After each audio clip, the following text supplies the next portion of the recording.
আকস্মিক ঝড়ে লণ্ডভণ্ড ঘরবাড়ি, টিনের চালের ওপর উপড়ে পড়েছে গাছ। আশ্রয় হারিয়ে এখন নিঃস্ব মানুষের আহাজারি। রোববার সকালে 8:30টার দিকে নীলফামারীর কিশোরগঞ্জ সদর বিন্নাগাছ, রণচণ্ডী ও চাঁদখানা ইউনিয়নের বিভিন্ন এলাকায় বয়ে যায় প্রবল ঝড়। এতে উড়ে গেছে ঘরের চাল, ভেঙে গেছে গাছপালা। ঝড়ে ক্ষতিগ্রস্ত হয়েছে 5 শতাধিক ঘরবাড়ি, নষ্ট হয়েছে অন্তত 40 হেক্টর জমির ফসল। বিদ্যুতের খুঁটি উপড়ে যাওয়ায় কিশোরগঞ্জ উপজেলার বেশ কয়েকটি এলাকায় বিদ্যুৎ সংযোগ বিচ্ছিন্ন হয়ে গেছে। আমার যে থাকা জায়গা নেই, আমার ঘর দিয়েছে, তারপর বিলটুটি পড়িয়েছে, করে মারা যায়। আমি তখন ঘরের মধ্যে অবস্থান করছিলাম, ঘরের মধ্যে অনেক চাপা পড়েছিলাম, আমার গায়ে ফ্রিজ পড়ছে।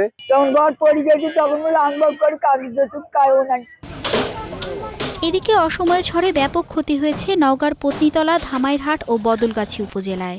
ভেঙে গেছে শতাধিক বাড়িঘর, মাথা গোজা ঠাঁই হারিয়ে খোলা আকাশের নিচে অনেকে।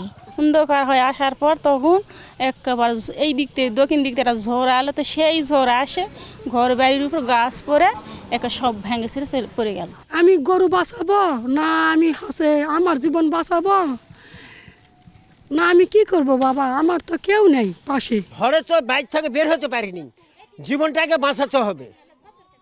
টিন যে কোথায় টিন উড়িয়ে চলে যাচ্ছে আর চোখ যে জায়গা পাচ্ছি না। তো ঝড়ের তাণ্ডবে বিধ্বস্ত হয়েছে লালমনিরহাটের কালীগঞ্জ উপজেলার বেশ কয়েকটি গ্রাম। এ সময় ভবনের ইট খুলে ও টিনের আঘাতে আহত হন 2 যুবক। তাদের উদ্ধার করে উপজেলা স্বাস্থ্য কমপ্লেক্সে ভর্তি করা হয়।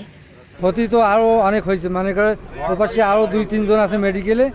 হ্যাঁ, ঘর ওখানে পড়ে গেছে, মোট না হইলেও 100-2 ঘর পড়ে গেছে। বেশ কিছু পরিবার আজকে রাত্রি যাপন করবে, এরকমও ঘর বাড়ি নাই তাদের, এবং খাবার দাবারের রান্নাবাড়ি এরকম অবস্থা, তাদের চুলা জ্বালানোর মতো পরিবেশ নাই।